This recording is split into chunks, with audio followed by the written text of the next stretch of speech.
Corinthians! Salve, negras! Este é o podcast Irmandade Corintiana 174-174. Meu nome é Guilherme e aqui do meu outro lado direito está o grande Gibson. Salve, salve, galera! Gibson tá sempre aqui, o meu irmão.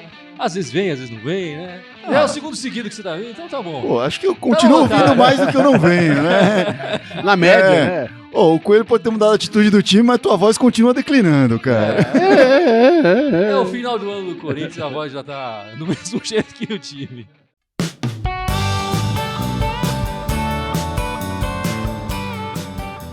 Estamos passando por um momento de transição no Corinthians, certo? Tivemos o Carille, agora temos o Coelho e teremos o Thiago Nunes. Um momento pré-transição ainda, né? A transição nem começou e já estamos transicionando para a transição. Está no meio da transição, porque eu acho que o Coelho representa... a transição, propriamente dita. As próximas partidas, quer dizer, o Thiago Nunes não quis assumir a equipe até o final do ano, vai assumir só em 2020.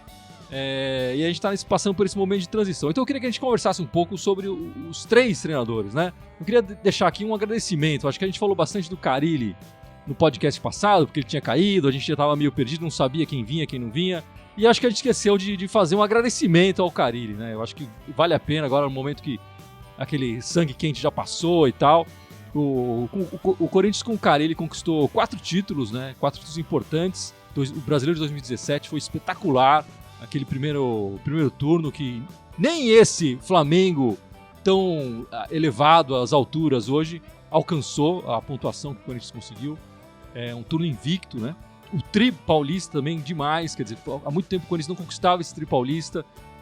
Nunca tinha conquistado na história com o mesmo treinador. O Carille teve essa honra, foi o treinador que conseguiu 3 títulos seguidos, né, paulistas. E ainda saiu no meio e voltou. Ainda saiu no meio e voltou. Ainda foi dar um pulinho na água. Deu um rolê ainda. Tirou uma grana. Enfim, já é um do... enfim, mesmo se ele não voltar a treinar o Corinthians, enfim, hoje, quando ele saiu do Corinthians, ele já é um dos 10 treinadores que mais treinou a equipe. Então eu quero deixar o meu agradecimento aqui ao Carille por tudo que ele fez e tudo mais. Fica um pouco esse gosto ruim desse finalzinho e tal, mas com certeza isso vai dissipando com o passar do tempo e vai ficar só uma lembrança boa do que foi a passagem dele no Corinthians, que foi uma passagem excelente de um treinador pelo Corinthians. Eu espero que o tempo dê perspectiva aos torcedores, né? Óbvio que no calor aí desses últimos resultados que estavam acontecendo, é difícil você valorizar as peças que estão ali, claro, né? E o treinador normalmente a torcida olha muito presente, né? E o treinador é o principal alvo disso, né? Mas é óbvio, é inevitável você olhar pro que o Carille fez na história dele no Corinthians como técnico profissional, como técnico do time principal. Os anos anteriores que ele assumiu, que ele fez um trabalho defensivo... Tem parte das isso que eu ia falar, fora o que ele dirigiu o time, ele tava ali no Brasileiro de 2015, 2011, Libertadores, Mundial. Essa sequência de boas defesas que o Corinthians teve, né, de melhor defesa do campeonato, passou pelas mãos dele. Exatamente. E ele fez um trabalho fenomenal como técnico durante um bom tempo. Desandou nesse final, tava nítido, e acho que, de certa forma, o suor que o time está dando hoje demonstra que tinha alguma coisa errada ali, né? Mas realmente não podemos deixar de dar aí prestar nossa homenagem ao Carille, agradecer por tudo que ele fez pelo Corinthians e lembrar que, com esse time do jeito que tá, ele foi vitorioso e não podemos esquecer disso mesmo. E de certa maneira tem a questão também que a gente falou um pouco sobre isso semana passada, dessa cultura que os clubes têm aqui de tudo culpa o treinador, de mandar o treinador embora e nenhum tem um tempo de montar um esquema realmente de jogo e montar uma filosofia de jogo. O Corinthians tem se destacado, entre aspas, ao longo dos últimos anos por manter os treinadores. Né? Teve períodos longos aí com o Mano. O Tite saiu porque foi pra seleção. O Mano saiu porque foi pra seleção. Exatamente. E quando cai o treinador, mantém a comissão técnica, né? Exatamente. Né? Então, eu acho que nesse sentido o Corinthians já melhorou em relação à média do futebol brasileiro, mas eu acho que tem que melhorar muito ainda, enfim.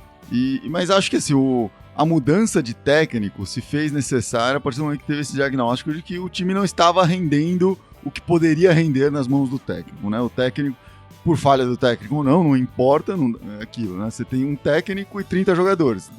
se demite o técnico, não tem como demitir os 30 jogadores. E o presidente não vai se demitir, né? Até porque você não consegue mais inscrever 30 jogadores do campeonato, essa altura do campeonato. Então, literalmente, essa altura do campeonato. Então, acabou penando e sempre tem esse troca o treinador. Num momento como esse, né, de enorme visibilidade, tem um técnico por chegar, demite meia dúzia de pessoas, então todo mundo fica falando, pô, pra eu ficar aqui nesse time, pra eu me manter aqui, pra eu não me queimar, eu vou ter que fazer um trabalho. Então, assim, joga um incentivo a mais. Incentivo talvez não seja nem a palavra certa, mas o jogador fica tenso, fica afim de jogar. Ele quer mostrar trabalho, né? Ele perde o comodismo.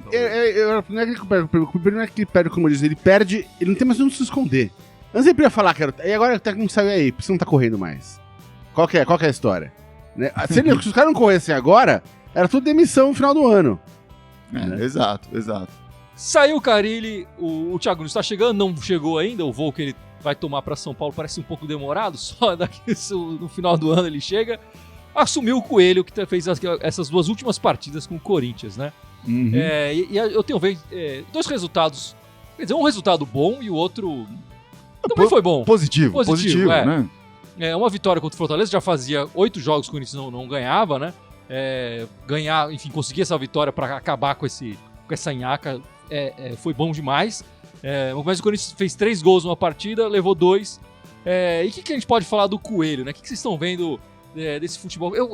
Do time que o Coelho tá montando? Ele tá tentando uma coisa diferente, eu acho que acho que isso é interessante. Eu nunca tinha imaginado o Coelho como treinador da equipe principal do Corinthians, mas eu acho que essas 2 partidas e as coletivas que ele vem feito, ele tá se colocando nessa posição. Eu acho que ele almeja essa posição, porque ele não se escondeu, né? Ele podia ter mantido o esquema, ter feito o que o cara estava fazendo, talvez mexido uma outra peça, mas não, ele mudou o esquema, mudou as peças. Não acho que tenha conseguido grandes resultados técnicos ou táticos até o momento, apesar de ter conseguido essa vitória, mas fica aí o Coelho. O que vocês estão achando desse começo? E vai ser só um começo de trabalho do Coelho, né? Depois ele vai voltar para... O Coelho, assim, em 2 jogos, ele fez mais pontos do que o Corinthians tinha feito nos 8 jogos anteriores, né? Então, você vai falar, não tem como negar que teve algum impacto ali, essa mudança, essa troca, né? A troca por si só, qualquer que seja, já tem um impacto, né? Principalmente do jeito que foi, mandando geral embora, etc, né? Imagino que internamente tenha rolado uma série de reuniões cobrando muitos jogadores, etc. Mas assim, se você parar pra pensar, o Coelho teve 48 horas entre a demissão do Carille e o primeiro jogo, pouco mais de 48, e pouco mais de 48 entre o segundo jogo entre o primeiro jogo e o segundo jogo. Não dá, ele não conseguiu mudar nada de fato, assim... ele mesmo falou que não teve muito tempo pra treinar, né? O que ele fez? Conversou com os jogadores, fez algumas mudanças, algumas foram forçadas, né? Porque Cássio não pôde jogar, Fagner não pôde jogar e tal. Mas sim, ele conseguiu passar para os jogadores, ou fazer com que os jogadores tivessem essa intensidade os 90 minutos. Né? E isso foi nítido. A gente viu o Corinthians numa virada contra o Fortaleza, o Corinthians fazendo gol nos acréscimos do segundo tempo, no derby. Então foi um jogo de extrema intensidade aí. Eu acho que ele teve uma atitude contra o Fortaleza de posicionar o time para ser mais ofensivo e assumir o risco da defesa, né? Por isso que foi um resultado daqueles antigos, né? 3-2, um resultado anos 80, anos 70. Mas, assim, é difícil falar, isso é o trabalho do Coelho, é tudo o trabalho do Coelho. Como eu falei, a mudança por si só já faz muita coisa, né, na cabeça dos jogadores. Mas, enfim, não dá. Eu acho que é positivo. Se tivesse sido ruim, e poderia ter sido ruim, a gente já viu outros jogadores entrarem, assumirem interinamente e serem ruins. Não, o Coelho tá fazendo um bom trabalho e legal. E ele é uma cabeça ofensiva, né? Ele, como jogador, era um lateral muito talentoso ofensivamente, horrível defensivamente, sim, né? Mas também tinha aquela coisa, né? Ele, como jogador, sempre era uma promessa que de repente não rendia tanto quanto poderia render, né? A gente sempre esperava um pouquinho mais, mas extremamente talentoso com a bola. Eu acho que isso ele pode passar muita coisa boa aí pros jogadores a partir daí, né? E você, Gibson, o que tá achando do Coelho? Eu achei que ele não mudou absolutamente nada no time. Sofrendo com os mesmos problemas que o Carille sofria.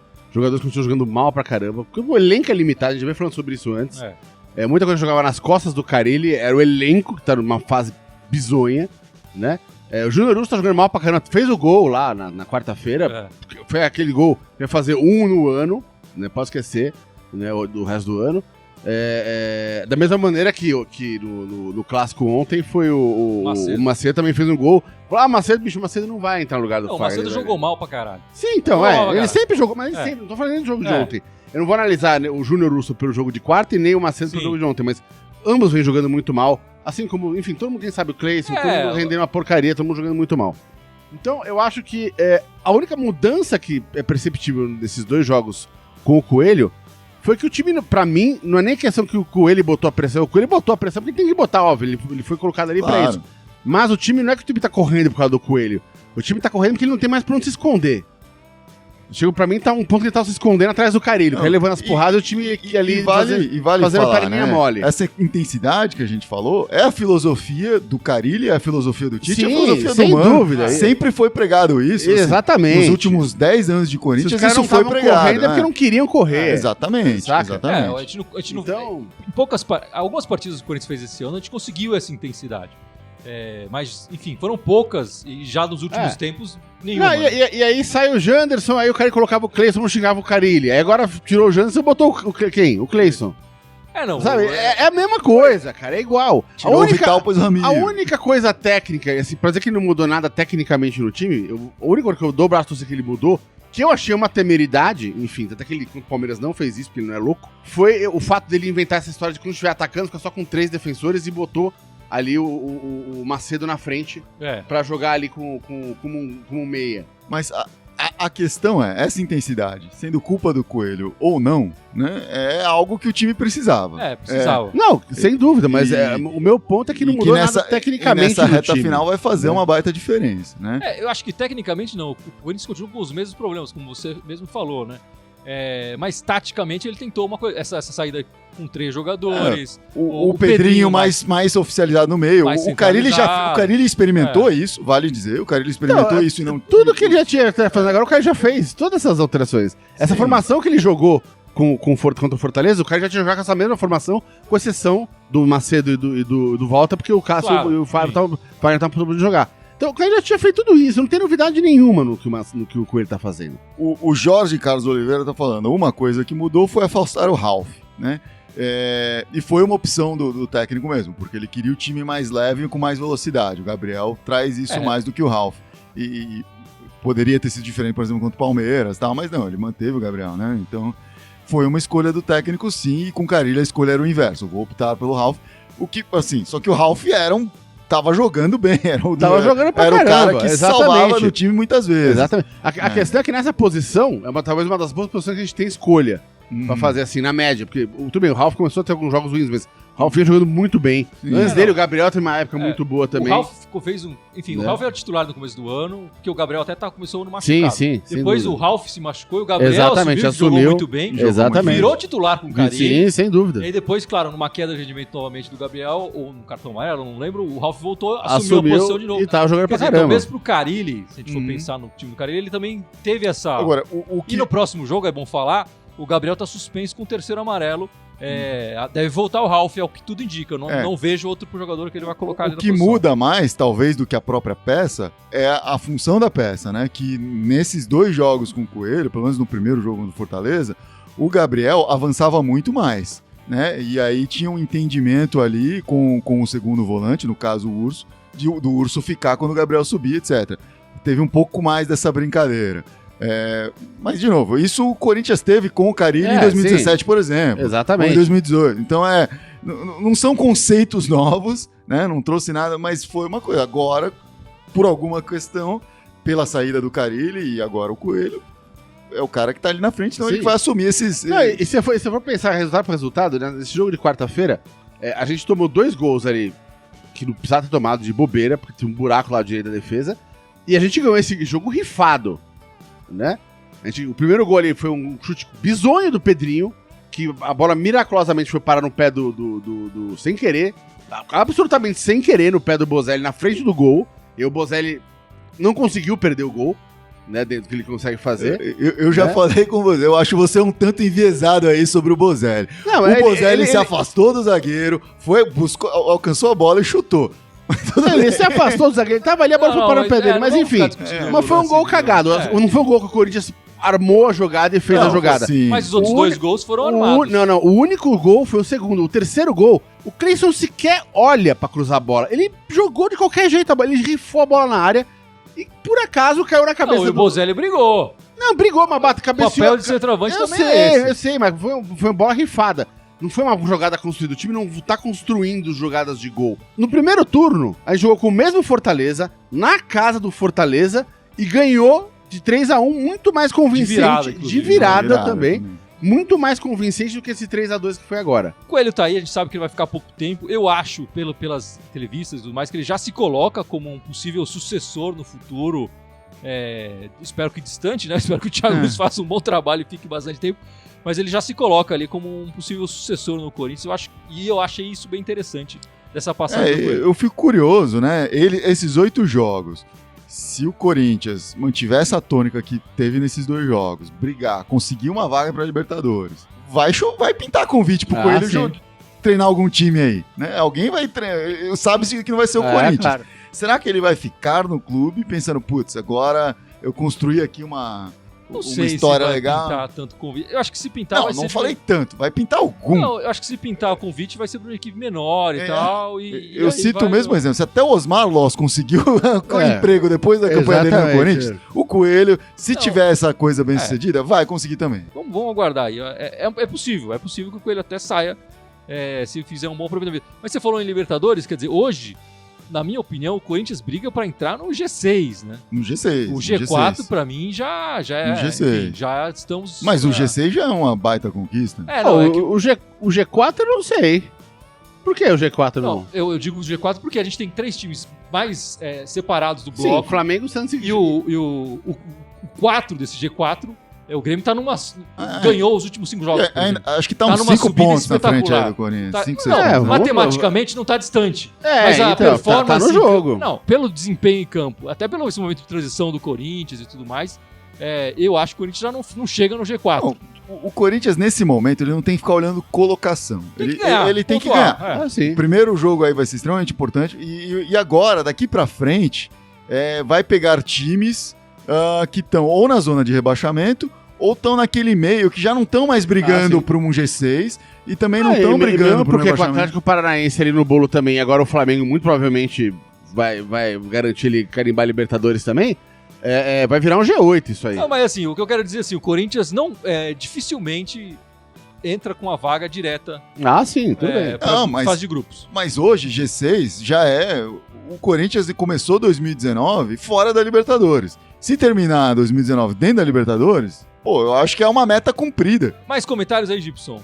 O Diogo Lima tá falando, o Bozelli estava no lugar certo, isso se chama oportunista, sem viu, dúvida. seu corneteiro? Sem dúvida, é um oportunista. Ele não consegue fazer por querendo. E o Marco Gomes está falando, não acredito no que vou dizer, mas vocês não acham que o Walter está num melhor momento do que o Cássio? O Walter não merece ao menos terminar o ano como titular? Mas eu acho que não. O Cássio fez um ano muito bom também. O Cássio tem feito um ano excelente, só que é inegável que o Walter jogou muito bem essas 2 partidas, principalmente essa contra a Porcada. O Walter, cara, é aquele reserva que a gente confia demais, né? Sim. O Walter, assim, é um reserva de altíssimo nível. Não, assim. Sim, e a gente ficou feliz, comemoramos quando ele comunicou que iria, vou ficar no Corinthians, não vou sair, essa coisa de sair no final do ano, deixa pra lá. Enfim, a gente tem que falar agora do nosso terceiro treinador nessa transição, né? Que será, aliás, o Thiago Nunes, que vai comandar a equipe em 2020. Vocês acham que o Corinthians fez a melhor escolha possível para substituir o Carille?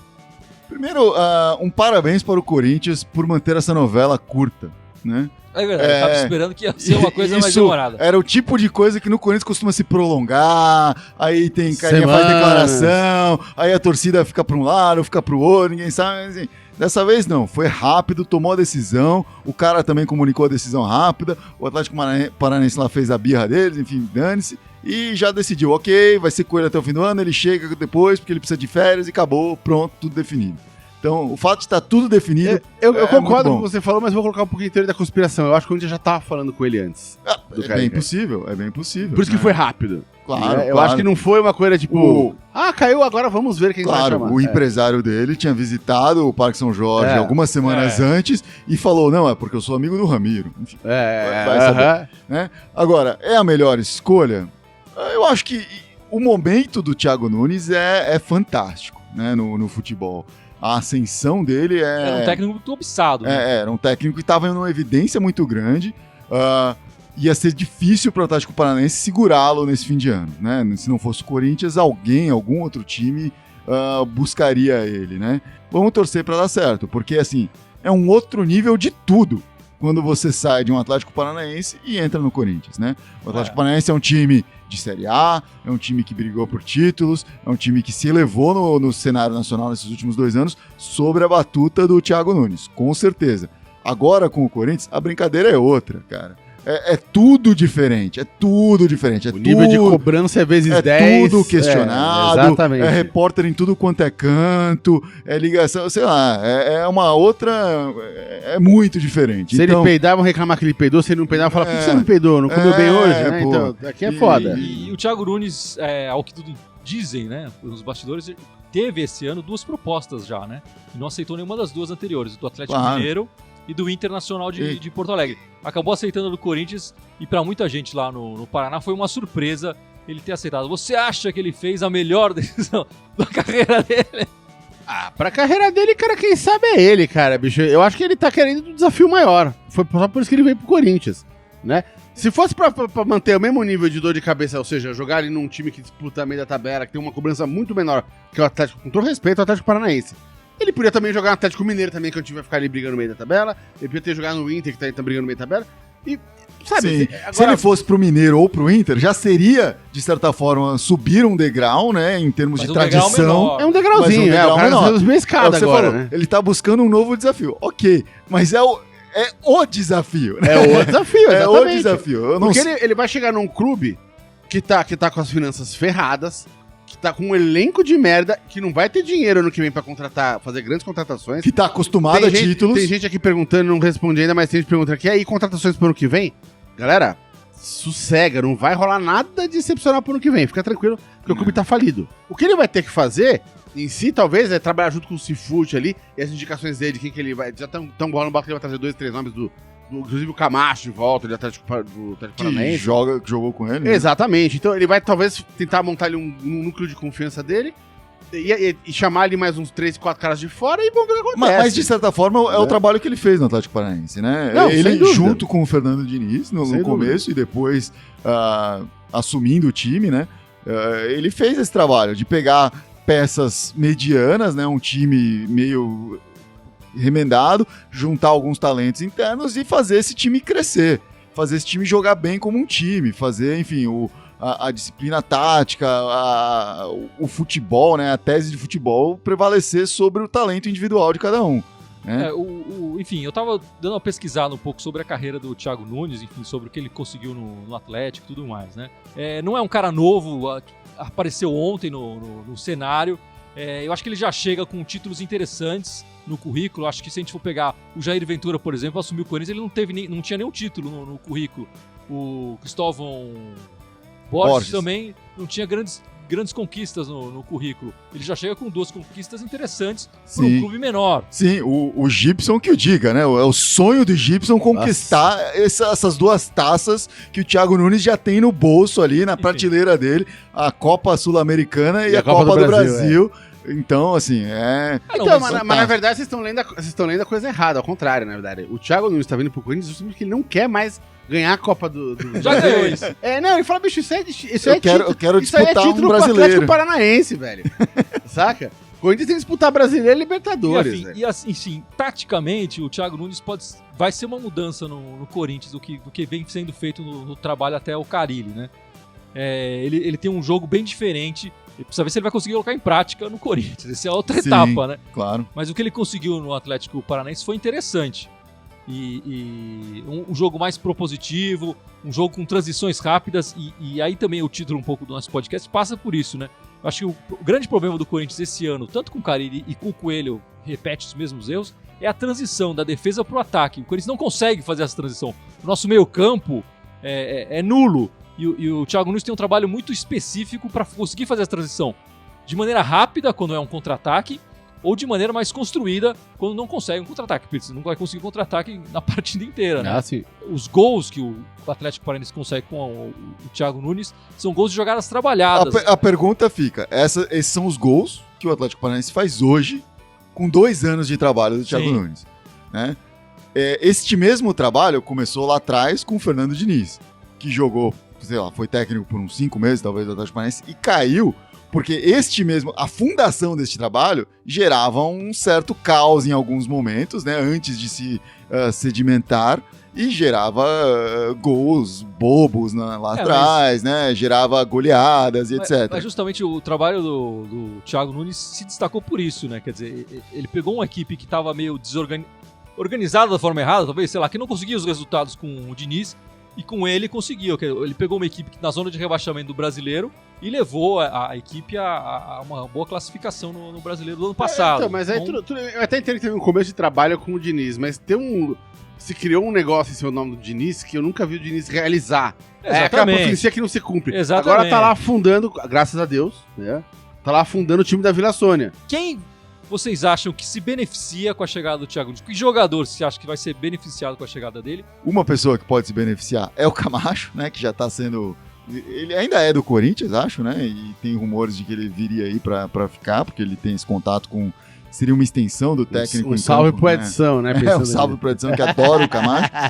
Mas, além do Camacho, acho que quem se beneficia é a molecada do Corinthians. O Thiago Nunes tem esse trabalho de base bom, ele por ter sido muitas vezes técnico de categorias de base. É um cara que olha pra base. E utiliza a base.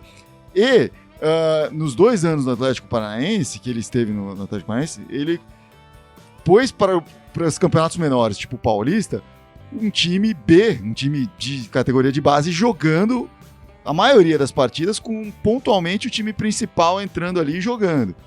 Não sei se ele vai fazer a mesma coisa no Corinthians. Gostaria de ver isso no Corinthians, mas a Federação Paulista tem uma relação com o Corinthians diferente do que a Federação Paranaense tem com o Atlético Paranaense, né? Não, o Campeonato Paulista tem aquela regra também das inscrições, dos jogadores júnior, enfim. Eu acho que quem pode se beneficiar muito é o Oia, né? O Fabrício Oia, Sim. Que é a eterna promessa do Corinthians. Pode ser interessante aí, de repente o ano que vem tá aparecendo, já que o Corinthians também tem essa dificuldade de criação, e o Oia é um jogador criativo, né? Vamos ver se ele... Um jogador mais cerebral, né? Ele tem um estilo mais Jadson de criatividade. Sim. O Corinthians feminino não jogou essa semana porque a seleção brasileira está reunida, né? Tava jogando amistoso na China, se não me engano. Mas vai jogar a final no próximo sábado, não é isso, Fábio?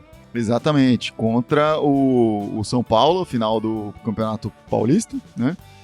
Vai ser na Arena Corinthians. No sabadão, 11 da manhã. 11 da manhã. De graça. De graça. Mas você tem que retirar o ingresso na quarta-feira, no Parque São Jorge e na Arena Corinthians a partir do meio-dia, não é isso? Acho que isso. Na de quarta a sexta, eu acho que pode retirar. Eu acho que o ingresso vai acabar na quarta-feira. Então, se você quiser ir no jogo, retira o ingresso na quarta-feira para garantir. Na quinta e na sexta, se tiver ainda ingressos, vão ser distribuídos também. E o time feminino do Corinthians tem atraído mais a atenção da torcida, até pelo momento bom do masculino, acho, né?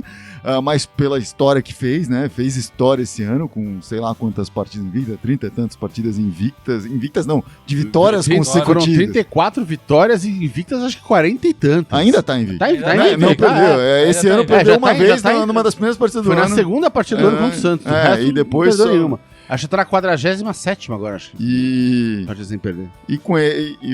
Tem tudo pra conquistar esse título, né? O título paulista, ganhou a primeira partida. Então, vamos comparecer em peso lá, valorizar as meninas, a né? Arena. A primeira partida das meninas na Arena. Então, exatamente. Seria muito legal, a arena lotada. O Instagram das meninas essa semana conseguiu 400 mil seguidores, né? Então tá crescendo também. Então o interesse no time feminino tá ótimo e merecidamente, né? Cadê aqui? O Carlos Oliveira tá falando que o Jogo das Meninas vai ser transmitido pela TV Cultura e Rede Vida, se não me engano, pelo Sport TV também. Isso. Mas, se tiver oportunidade, vá ao estádio. Compareça, exatamente. Prestigie. Você vibrando em casa, vai ser muito as legal, meninas bicho, não vão sentir da mesma forma. Exatamente. Né? Bom, meus amigos, o próximo jogo do Corinthians é contra o Inter de Porto Alegre, domingo, 4 da tarde. Jogo de 6 pontos. Jogo de 6 pontos, porque o Inter tá empatado agora com eles, né? Enfim, estão muito próximos da tabela. Tá empatado. Jogo lá, o cara? O jogo é na Arena Corinthians, 4 da tarde no domingo. Um jogo de 6 pontos. E vocês esperam que o Corinthians vá pra cima com esse time do Coelho? Ou vai segurar um pouco mais? Vai pra cima. O time vai pra cima. Vai ser um time, por ter a semana pra treinar, por ter a semana pra descansar, esse time vai jogar com intensidade, vai pra cima. Com os riscos que tudo isso representa. Exatamente. Né?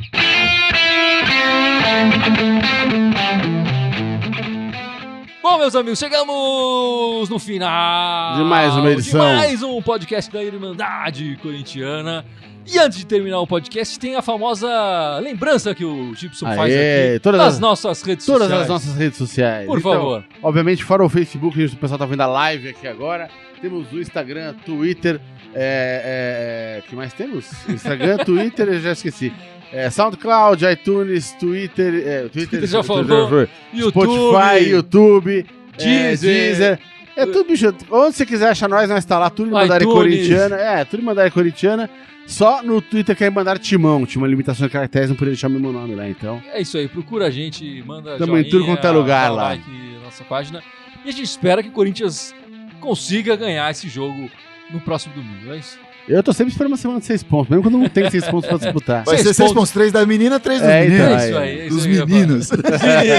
É isso aí, meus amigos. Vai, Corinthians! Vai, Corinthians! Boa semana pra todo mundo aí, galera. Abração.